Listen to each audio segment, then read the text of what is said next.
Come on out, guys, and let's end the month of Juneteenth with a bang. Come on out in your regalia, dressed in your queendom and your kingdom, and let's show out a little bit and celebrate. We got a lot of things to be thankful for, and a lot of things going on in the country and on the planet. So let's do it. Let's comrade. Let's come together and and worship and celebrating our ancestorship. We're gonna have some African food there. You get a chance to taste it, some African drumming. So come on out to it's a nice place at the Mediterranean Party Center on Rockside Road. You can give me a call, 216-323-6155, 216-323-6155. Give me a call. Come on out there. Tomorrow is the day. Come on out. I'll be making a few announcements on some things that's going on with me and moving forward. And so I would love to have you there. And I appreciate all you folks who's been, working with us and coming out to these programs. So let's continue to do that. In the remote studio, we got our good brother, Vince. Vince, what's going on? Well, just like you, there's a lot going on this end of things, and everyone is looking forward to that magnificent ball that will take place tomorrow evening. Just want to put you on game about what's going on at Larchmere Arts. So next Saturday, we are going to have a magnificent poet. Her name is Vish, Irie Vish. She's going to do her feature piece. And then the following weekend, we are going to have the Larchmere Cultural Arts Festival. So I want everyone to be aware of this. Facebook does what it does to force you to spend money to advertise things. So we're doing this word of mouth, social media, public media.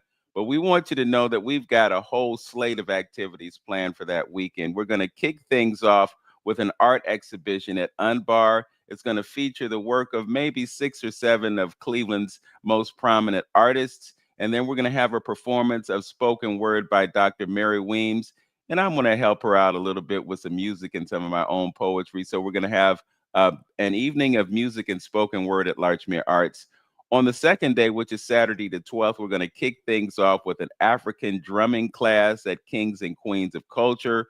We're going to come back to Larchmere Arts, and we're going to have a writer's workshop by Nicole D. Miller. So if you've never been published, you're interested in having your work published, you can come to that workshop. It's included in the cost of the festival. Then we are going to have a shorts film festival, and it's going to feature the works of Dr. Weems, Terrence Spivey, Michael Oatman, Wayne Smith, Jefferson Jones, and myself. We have some short films that will be featured in this shorts festival. And then the coup de grace for Saturday will be a poetry slam that will be curated by Literary Cleveland that will take place on the Larchmere Arts stage. On Sunday, we're going to have a gallery crawl between 3 places, Unbar Adune Spice and Larchmere Arts. And then we're going to have an ekphrastic event at Larchmere Arts where people will be able to see the artwork that's been done by Bonnie Venable and Rodney Carpenter, and they will write poetry based on what they see and then share their poems with the audience. That is going to be followed by a digital photography exhibition at Unbar, and we're going to feature Mr. Jeff Lawson, who once upon a time was a photographer for Jet Magazine and Ebony Magazine.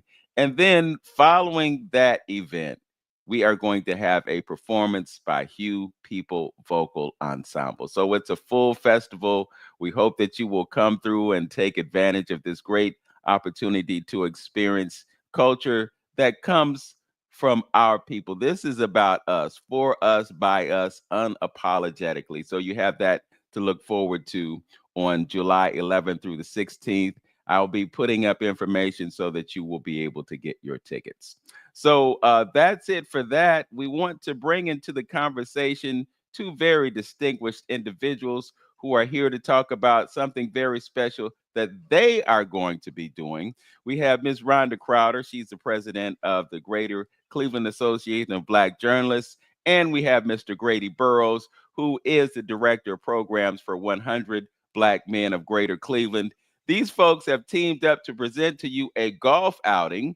It's going to be a fundraiser for both organizations. And if you didn't know by now, GCLE ABJ is hosting the convention for the National Association of Black Journalists. It's going to take place from August 6th through the 10th right here in Cleveland. this is a big deal, y'all. This is a huge deal. And so these two organizations are collaborating to do this golf outing. It's going to be at Highland Park Golf Course, which has gone through some renovations. I haven't played it yet, but I understand that they are really doing a lot to improve that golf course. But we're going to talk about the convention. We'll talk about the outing. So with all of that, welcome Rhonda Crowder and Mr. Grady Burrows. Good morning. Good morning. Excited to be here with you this All right. morning. Thank you. Thank you. Rhonda, we can't hear you, sis. Thank you for having us. Okay. All right. So why don't we start off by talking about where the idea came for you both organizations to come together and sponsor this event to support the convention and of course 100 Black Men. And Rhonda, you can go first. Yeah, you can take that. Greater Cleveland Association of Black Journalists had an idea to do a golf outing prior to COVID. I started playing golf several years ago, took some lessons, and just became interested. I knew a number of our members played as well. Last year, Greg Lockhart, who is the president of 100 Black Men of Greater Cleveland, he's also a member of our organization and the chair of our fundraising committee.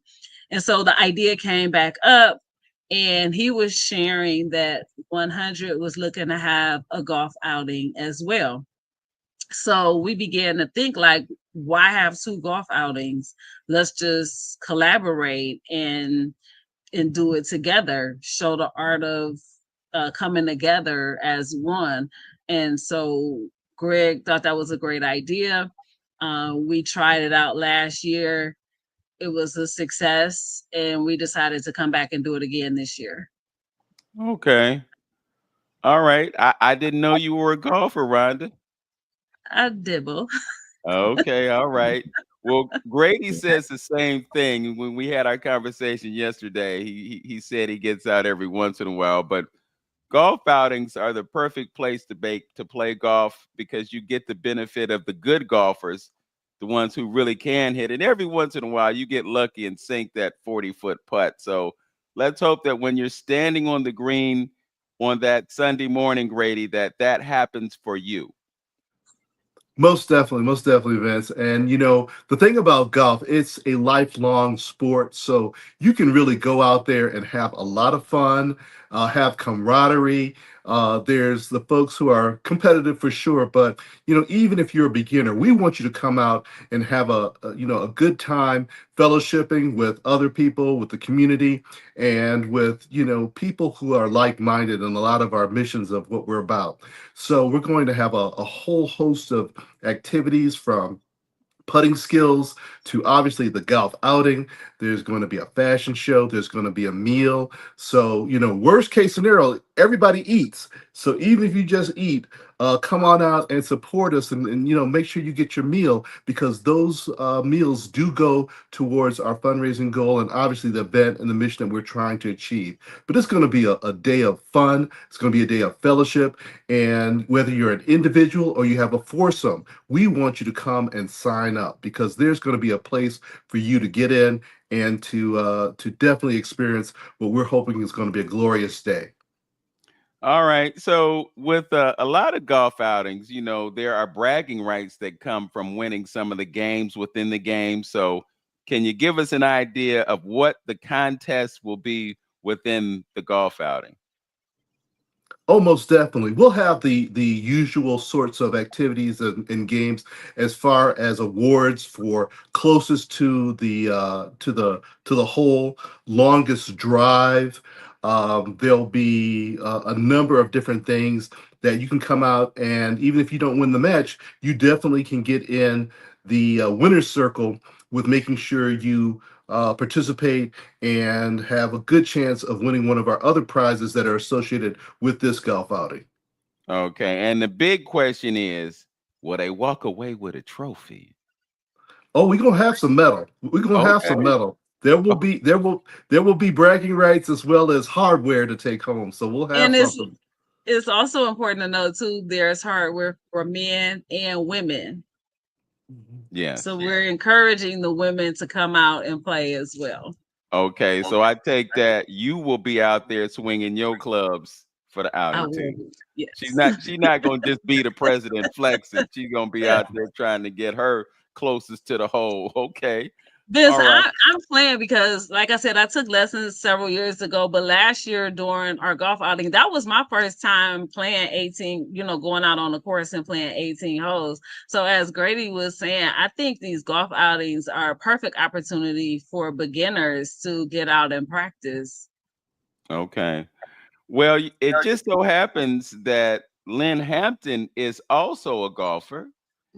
And he's one of those people that will have you scratching your head because he plays left-handed. He's not a right-handed golfer. So maybe we can coax Lynn to get out there on the links with us, and maybe he'll walk away with one of those trophies. Yeah, I was just thinking about it. Yeah, I want to shift gears and talk about this convention because we were talking a little bit before the show. This is really a big deal.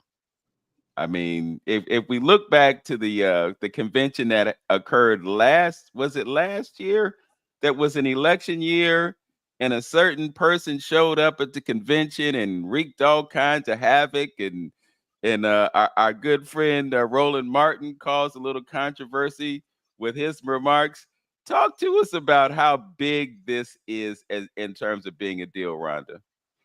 This is a very big convention. We're expecting over 4,000 Black journalists to convene in Cleveland over through August 6th, from August 6th through August 10th. This is also the 50th anniversary of NABJ. It is not the 50th conference, but it is the 50th anniversary of the national organization. So I have also been told that 18 founders out of the 44 will be present at the conference, and that's the largest number of founders that will be in attendance at the conference at some time. So you're talking about Black journalists from TV, broadcast, radio, print, from across the country, some of the biggest names in journalism to the bylines that you see in print but never are able to put a face to, and it's really exciting. I like to liken it to HBCU homecoming. Yes. And it's a 6-day 4-day conference. So obviously there are going to be a lot of things that take place during the conference. What are some of the topics that you'll be addressing as an organization? So there are hundreds of workshops, panels, fireside chats, things like that.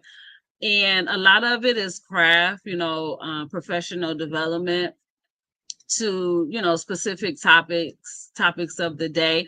I have not seen the full slate of topics, of panels that should be coming out soon, because we do have to keep in mind that this is the national organization's event. They do all of the convention planning and that sort of thing, but members are able to submit for panels and workshops. So, it could be anything like I know that I'm moderating a panel about covering health disparities. So, something like that, to use of newest technology. There's the innovation bubble. What's also really big about this conference is the career fair. So you have a lot of young journalists who are coming there looking for their first job, to, more seasoned journalists who might be looking for their next job.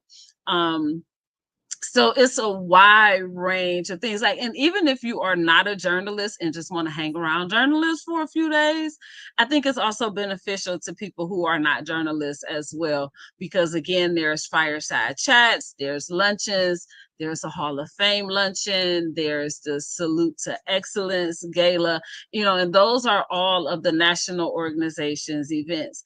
As the local chapter, this golf outing is our kickoff, part of our kickoff to the week.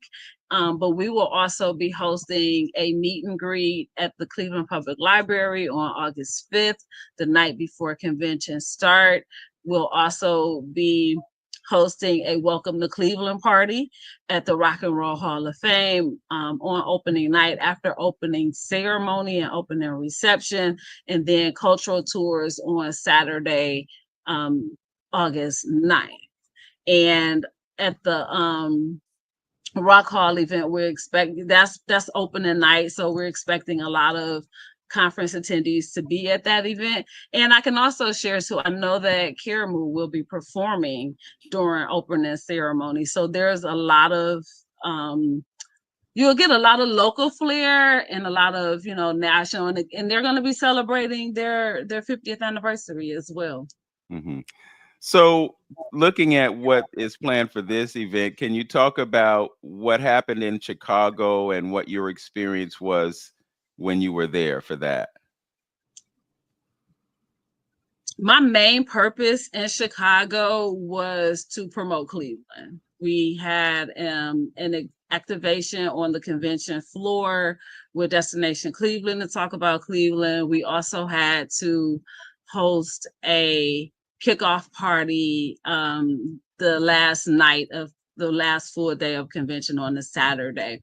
So on the first day, that was when everybody learned that him who now occupied the White House was going to be present. So it was just like, it was really, you really had to be there. I was unable to attend the session. I did want to go up there to see the session, and I'm also actually, and I'm glad that I wasn't able to, but I had to man the booth, so I wasn't able to actually go up there. But and then because a large part of it was because once you entered the room, you were unable to leave until the session ended. You know how that go with security and those type of things. So I didn't want to go up there and get stuck in there and couldn't leave out to, you know, do my part at the booth. So I ended up just staying downstairs on the on the exhibit floor. But the room was full. The room was absolutely full. You had, you know, a lot of mixed emotions about his presence. Some people felt like the national organization should have not given him a platform. Some people, you know, understood the reasoning why.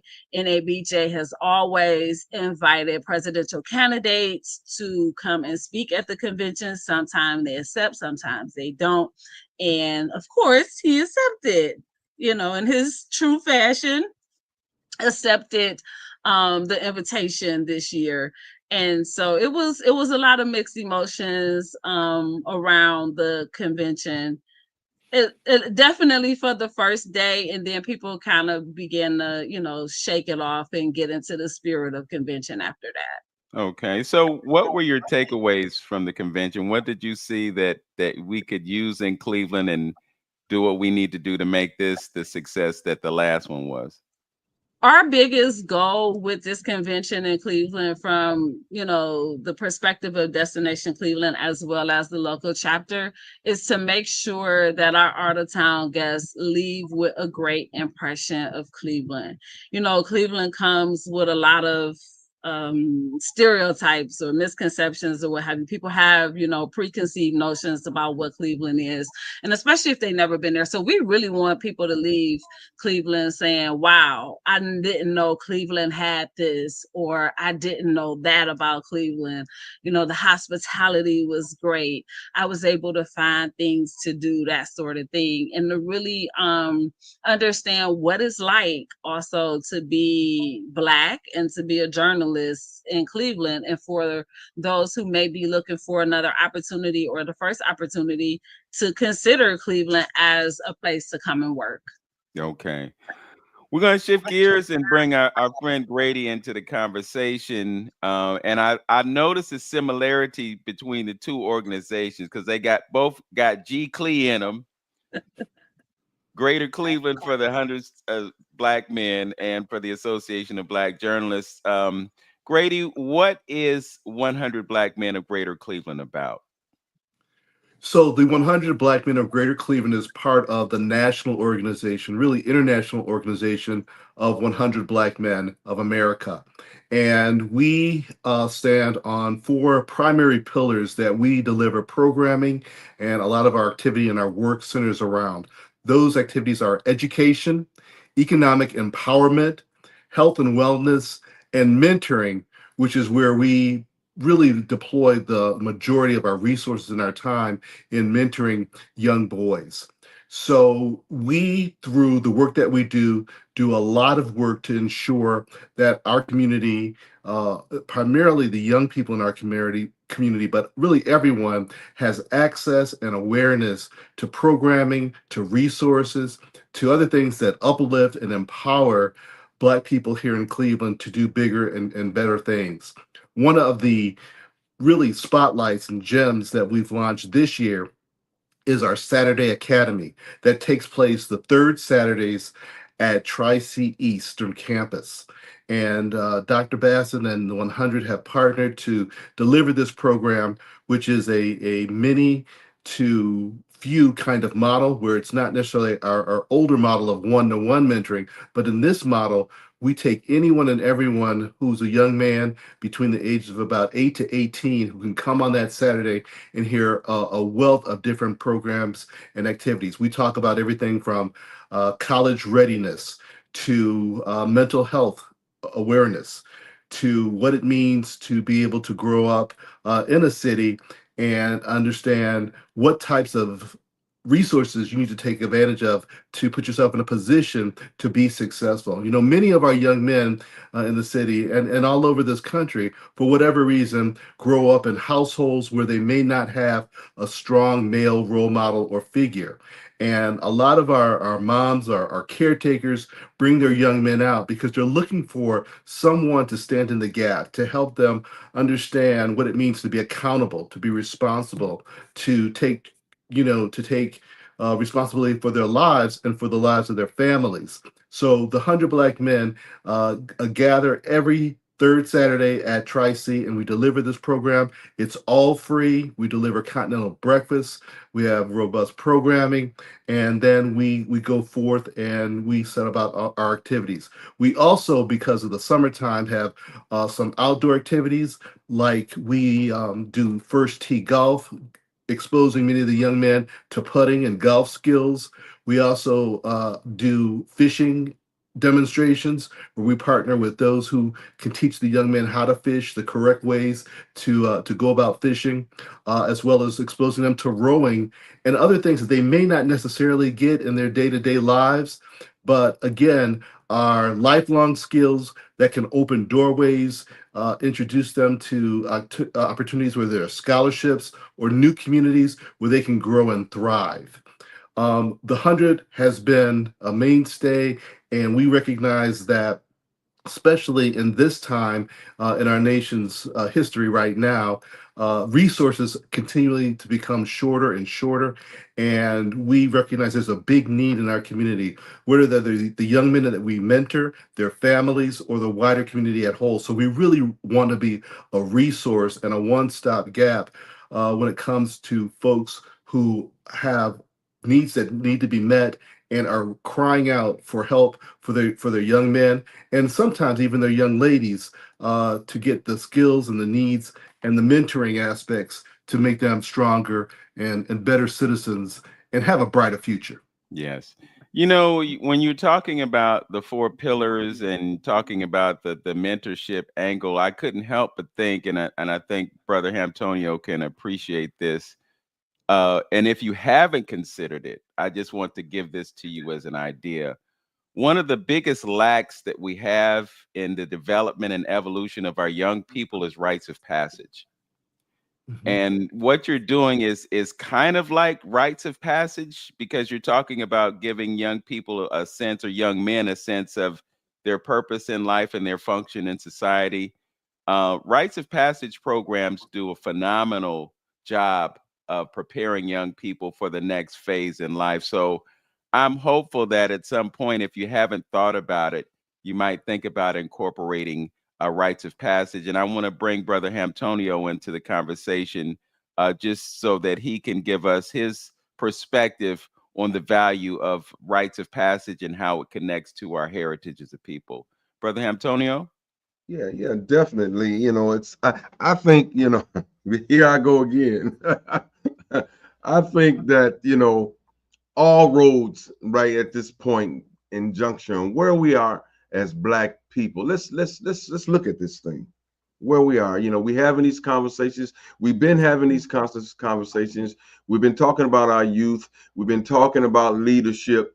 We've been talking about economic pillars and working together and coming together. Over the years, a lot of tradesmen been talking about doing things with our youth. And on the other side with Sister Rhonda, we've been talking about, we got our journalists, we got, people producing documents and things that is much needed in our community. But right now, I think, all paths should be pointed towards developing who and what we are. Because as we look and see what's around us right now, people are trying so hard to strip this down and take a lot of that information about who we are, what we are, and what we're about, and trying to discard it. So I think I always go back to what Dr. Leonard Jeffrey said up in New York. Whatever programs that you're doing right now, just Africanize it. You've Africanized it, because I think there's a wealth of information, a wealth of knowledge, and a wealth of things that our young folks can get into that would accentuate and amplify, that DNA that is in them that they need to have come out, especially in this critical times that we're in right now. So I think all roads, that's the path and the journey that I'm on. All the roads should lead to that. And then I would suggest too, and which you're probably already doing, I'm just, probably situating what you're doing, but having these youth on projects, on community, putting them on these community projects that kind of amplify what I just mentioned. You know what I mean? Just for example, we had a few shows ago, we had Brother Obi Shelton. We had Brother Obi Shelton in talking about the cultural gardens and their quest to try to get that garden together. And it would be the most a wonderful garden, and probably the best one out there if we ever get there. So I'm saying, what would be a good mentorship for that? What these youth can do to help further that particular program, that is something that is necessary for us as a Black community. I'm sure you're putting them on programs that accentuate those type of things, so, but I'm just giving more examples and trying to maybe find and look at different programs that is out there that would give them that community warmth, that community necessity that is tying them down, that is building on that encouragement on how important that their community is to them. And that is one of the things also that rites of passage would do. That it would give them a direction. It would give them something to sink their teeth in, and helping out as far as the community is concerned, and giving them a cause and a purpose of who they are, what they are, and what their commitment is to the community.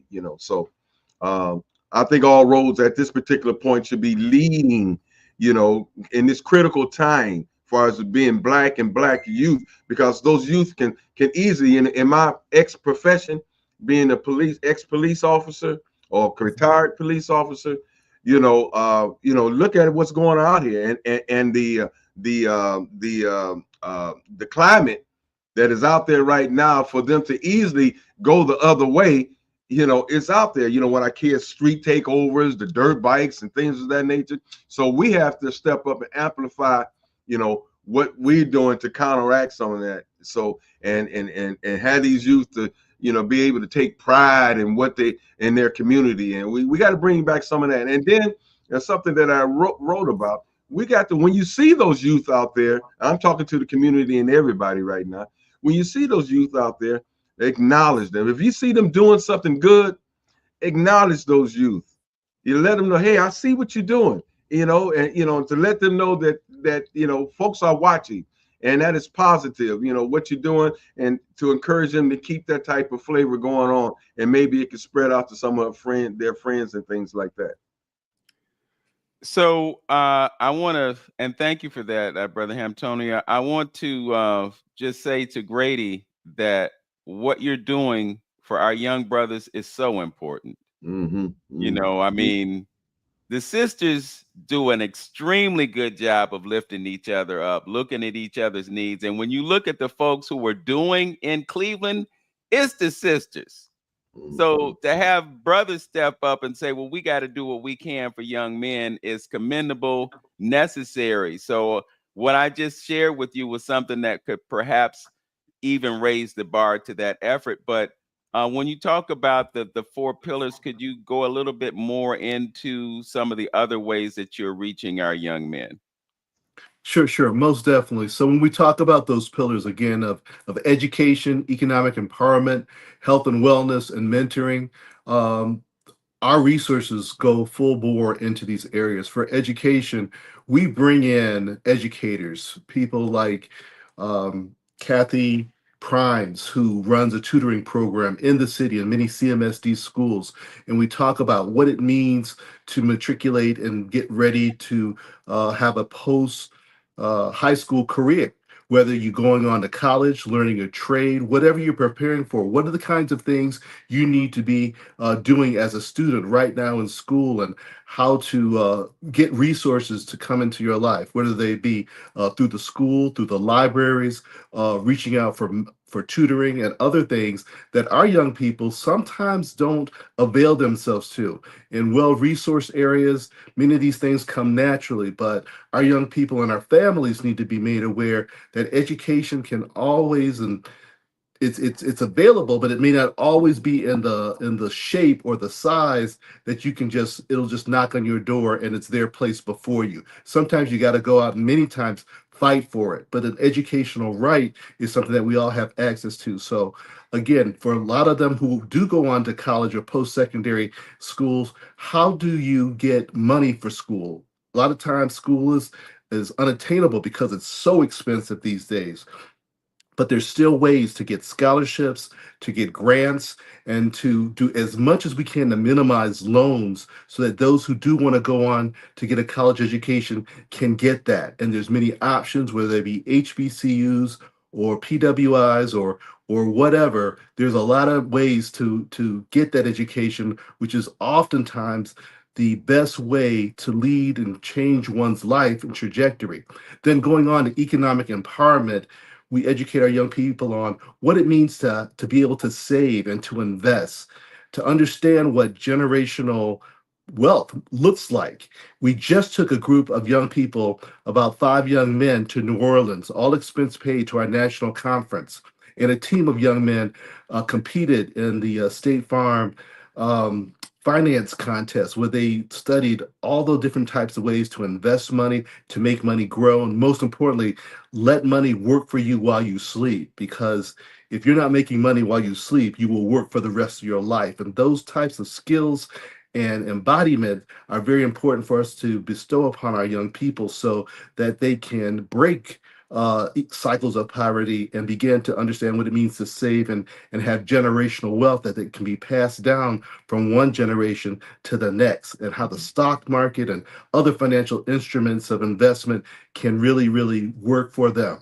Then we move on to health and wellness, and we've partnered with Dr. Modlin many times in his minority men's health fairs, but we bring all kinds of experts to the table to talk about the true and probably the most important thing when we talk about wealth is your health. Because if you don't have your health, if you're not alive, you can't enjoy anything else, nor are you any good to anybody. So what it means to take care of your bodies, this past most recent Saturday Academy, we brought a mental health expert in to talk about what it means to be a young Black man here in Cleveland, and from a mindset standpoint, from a mental health standpoint, to be mentally healthful, to understand that counseling And getting therapy is a good thing. In our community, we may not talk about it a lot, we may not promote it a lot, but it's not only okay, but it's encouraged that the young men have someone they can talk to about anything,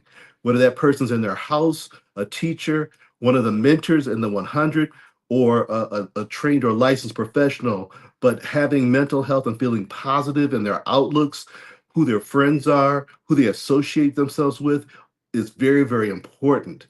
And we cannot stress enough about the physical and the mental aspects, because those are truly the things that will sustain us in the long term.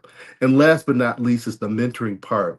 And I'm so glad that Brother Antonio talked about those rites of passage, because I had the blessing of working years ago with Mr. Paul Hill, who's one of the pillars in our community around rites of passage. So we really want to talk and to pour into these young men that they do have bright futures and they do have responsibilities. And just as we're helping them today, someday we hope that they are strong enough and have means enough to reach back and help others.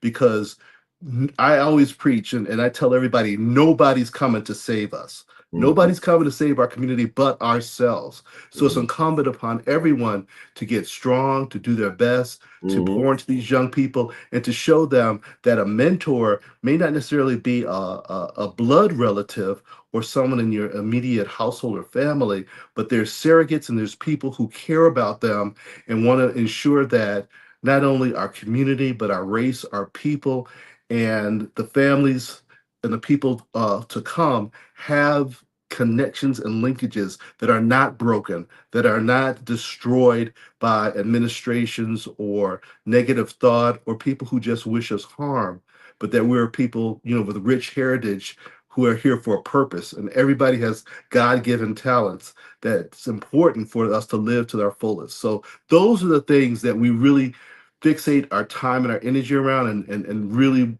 lift up to hopefully transform these young men and many times young ladies. Yes.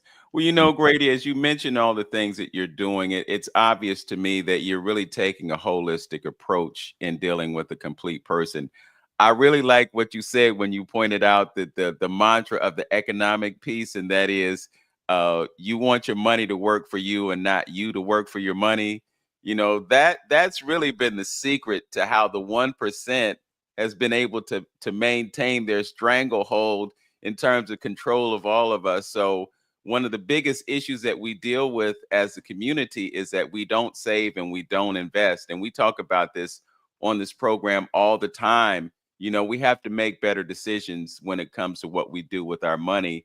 And we have to understand that you don't get your self-esteem from buying that $300 pair of Nike sneakers. You get your self-esteem by understanding who and what you are, what you're supposed to be doing, and living in your purpose. And if we can convey that to these young men and get them to understand that you can do more in life than be a basketball player or be a rapper on a stage. There's so many other things that we have, gifts and talents that allow us to do what we do. So again, hats off to 100 Black men for stepping up and taking on the mantle of doing what they have to do to raise our brothers in this community. Rhonda, I want to turn to you. Before you go, Vince, it's a good point. I just want to put it, not a point, but I just want to our good brother Grady there. I just wanted to let you know I'm president of the Police Retirees Association, ALIRA. African American Law Enforcement Retirees. I'm president of. So with your youth that you have, or if you ever have anything that you might think that we could be useful of, we was talking about doing some things with mentorship and going out and talking into some of the schools and some of the youth and things of that nature. If it's something that you think that we could fit in as being retired police officers and coming and talk to the youth or talking to them about the law or whatever, in that perspective, please, you can reach out to me and I can present it to the organization, and we can maybe collaborate on something that that could be powerful as well. And just to boot, as far as our youth and talent, that what I always said, that we have to get to the point too of not just letting our youth go out to the sharks. We got to prepare them. Why? You know, our talented ones, the ones that we know that may turn out to be something, or it's just our youth in general. You know, when we get them together in groups, we got to start preparing them mentally for what's out there. And, you know, because I'm just so sick and tired of, you know, just I always use this example, like Ginn Academy. Now he does well with those youths and they bring them out, but when they get out of his grips, who have them now?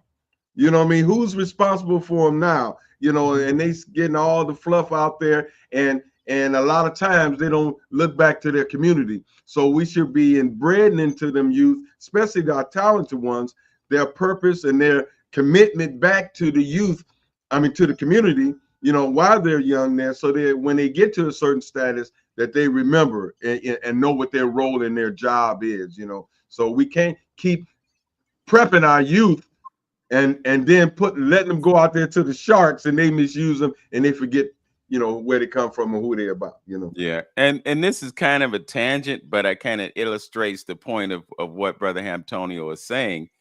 When you get professional athletes and they get to the next level, let's say they're one of the 1% of all of those who compete in college sports that get to the professional level.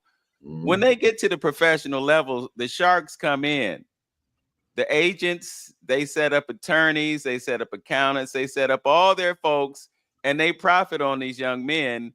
And because they didn't have any financial literacy or awareness, they get taken advantage of. So that's one of the reasons that it's so important to prepare our young people before they get on to the next stage, so that they're equipped with the information that provide them with success and not allow them to be exploited. So I want to move things over to journalism, because one of the reasons that this organization exists is to cultivate the next generation of journalists. So Rhonda, could you talk about what GCLE ABJ is doing and what the National Association of Black Journalists is doing to reach out to young people and get them into the field and get them prepared for success within that industry? So, NABJ and NABJ local chapters have been the Urban Journalism Workshop. That has been a long-running program of NABJ. Cleveland, we've had several iterations of NABJ chapters. Our most recent one, the one that is alive and active right now, is just about 13 years old. But we had a very active urban journalism workshop here in this community, and there are a number of active working journalists who went through that program as young people, as high school students, and then went into the industry. So we have not fully reactivated Urban Journalism Workshop in the sense of what it used to look like, but we are beginning to reimagine what Urban Journalism Workshop can look like in this day and age. We have partnered with Cleveland.com, Advanced Local, Cleveland.com, Cleveland Plain Dealer to host the Media Academy. It runs every winter from January about the second week of January to the first week of March. It's an 8-week program where high school students come in as trained on the principles of journalism, are allowed the opportunity to produce articles, stories, video, all those things, especially, you know, as journalism has evolved beyond print, TV, radio. So they're learning about journalism from active working professionals. Some retired professionals as well come back. So we're really excited about that and want to continue to do that. We also, as a chapter, have been sending college students to the convention every year. We're sending more students to the convention this year because it is in Cleveland. So we're really excited about that. There is also opportunity at the convention.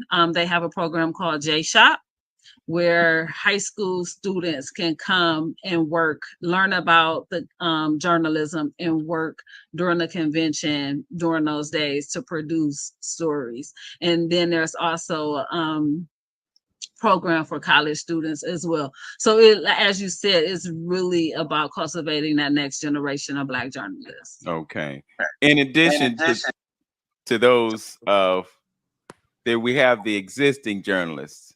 So Yes. we're dealing with them as well. Talk about some of the things that GCLE ABJ does for those of us who are long in the tooth and have been around for a while. I think the biggest aspect of having a local chapter, what I've seen, is just really creating a space where active working seasoned journalists can come and be Black, especially for the ones who work in mainstream media outlets. And there may be very few of them in their outlets, or they can't always, really express what's on their mind and how they feel, particularly about the things that they're covering. So our meetings have oftentimes, shifted from, us managing the business of the organization to just really be in a place where people can just say freely how they feel about certain things, whether it's a particular story and how it's being covered, to how Black journalists are being treated in these media outlets, where there are little to no representation in the leadership. That is still a huge problem to this day. And media outlets, I think even today, Black journalists make up less than 10% of newsrooms across the country, even to this day. And I'll never forget when I was at the convention in Birmingham, one of the older seasoned she was a reporter. She was actually a producer, a news director. She has since retired. And she said that she asked the question to other Black news directors, like, how many of us are there? And there was like a pause, a deafening pause. And the response was somewhere like 12. And she was like, no, we have to change this. Because when you think about perception, right? How media shapes public perception, and who are the decision makers determining what's news? It is not us. We're the faces in front of the camera. We're behind the cameras.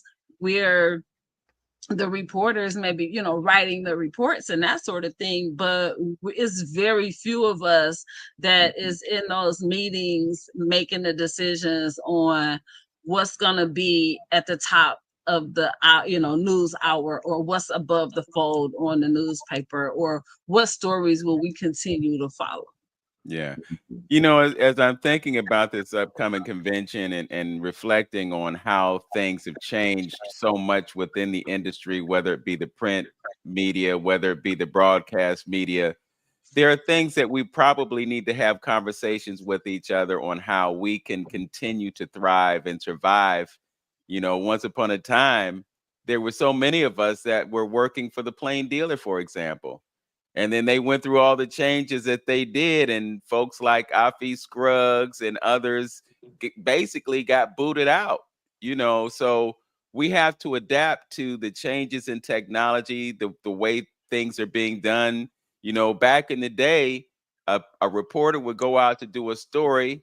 There would be a broadcast truck. There'd be an engineer. You had all this stuff going on. Now you see reporters going out, they set up the camera, they shoot the interview, they go back to the station. In some cases, they might even edit the package, put that together, and this is all in the interest of those who are running the show to save money, because instead of paying 3 people or paying a whole team of folks, you got one person doing all these different things. So, we have to have conversations with each other on what we can do to maximize our effectiveness in the industry and to be able to survive. But the other thing, and perhaps the most important thing to me, is the idea of us being together.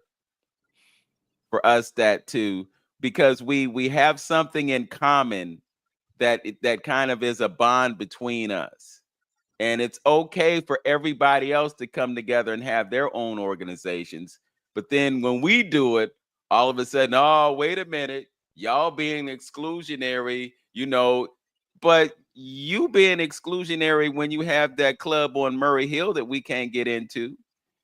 And keeping in mind that that's how a lot of these organizations started, is because we were not allowed into, and then now, you know, they're using the reverse on us. Oh, you're being discriminatory because you're Black. yes, Well, you wouldn't let us yes, into the, you know, white association, whatever that might be, for journalists, so forth and so on. yeah. But you know, something else that you alluded to in your comments a few moments ago, Rhonda, is the importance of us being in the newsroom so we can shape the nature of the news that comes out into the community. If we're not there to advocate for the things that are important and the things that, based on our cultural perspective, need to be amplified, then we get squeezed out of the headlines, we get squeezed out of the coverage for certain things. And the things that we're doing, just like this convention, just like what 100 Black men are doing in Greater Cleveland, those things get swept under the rug, and people don't have an awareness of the ways in which we as a people are taking on our issues. You know, it's not just about reacting to certain people in high places like Washington and the White House. It's really about us being aware of the needs that we have in our community and addressing those needs, because if we don't take care of ourselves, no one else will. We've been in a society that has tried to exclude us on so many different levels, but at the same time has enjoyed the benefit of the success that comes from our labor, our intellectual capital, and all the other contributions that we make. So if we're not telling the story, and this is just bringing it back to the importance of the narrative. When we control the narrative, then we control perception. When we allow others to control the narrative, then they control perception. And that's one of the ways that we get demonized. We just have a few moments left in our broadcast, and I just want to make sure that we drive the point home about this convention, about this golf outing, so that folks can show up and have the good time that they will have. Again, Highland is a great golf course. It's been historically Black for a long time. You know, we got gentrification kicking in. You know, you got that big new apartment building there at the corner of Van Aken and Farnsley. And I'm sure if the powers that be have their way, they're going to fill up that golf course. But this is our place, and we got to keep that place. We've enjoyed, Lynn and I have enjoyed playing golf on that course for so many years, and we got to keep this. So let's get back to this great golf outing and letting the folks know what they can do to participate in the outing. And I'll let you lead that conversation, Rhonda. Many levels you can support as an individual golfer. You can put together a foursome. You can come just for dinner. There's those options. There is sponsorship opportunities that are still available. Whole sponsorships that's available, in-kind donations, you know, in terms of items that we may be able to put in gift bags and things like that. So there are many ways that people can support the golf outing. I think that it is very important that the proceeds go to support 100 Black men of Greater Cleveland, as well as the Greater Cleveland Association of Black Journalists. And when you really think about that, these will be unrestricted funds for both of these organizations who do not have paid staff. Grady can attest to it. The 100 Black men board members, and, you know, and the work that the members do, they don't get paid for that. Same thing with Greater Cleveland Association of Black Journalists. So the dollars don't go to support somebody's salary or anything like that. These are both fully 100% volunteer organizations. So these funds that we receive from the golf outing, you know, and other events allow us to really do the work that, you know, speaks to our missions. All right. And Grady, is there anything you'd like to add to that?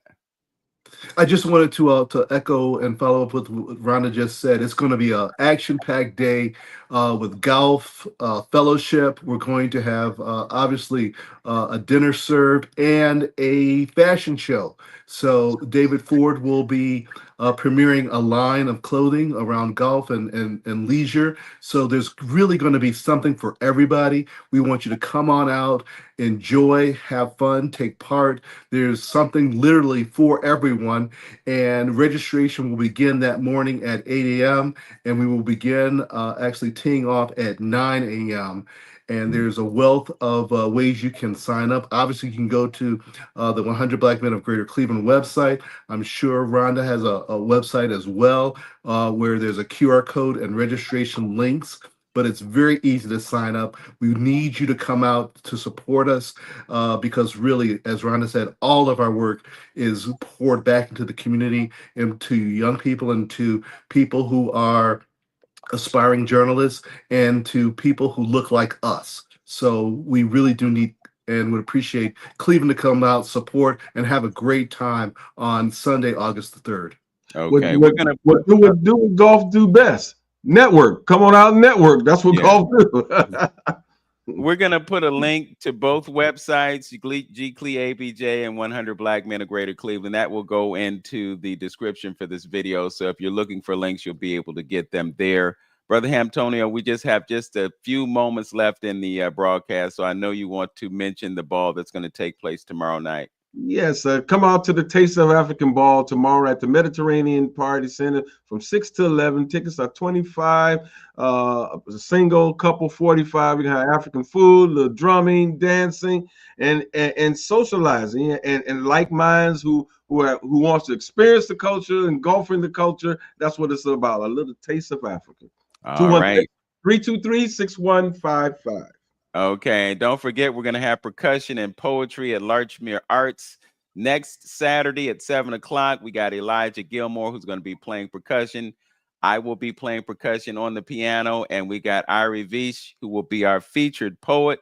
Rhonda, I know you know Irie because she was at Adam's party back during the wintertime. So she's going to be our featured poet. And we're also going to gear up for the Larchmere Cultural Arts Festival, so stay tuned for that. Big ups to our engineer, Tone Harley, for making this broadcast possible. And most of all, thank you for tuning in to 360 Info Network. As always, know yourself, love yourself, be yourself, make today your absolute best day, Cleveland and the rest of the world. Peace, y'all. Peace, peace.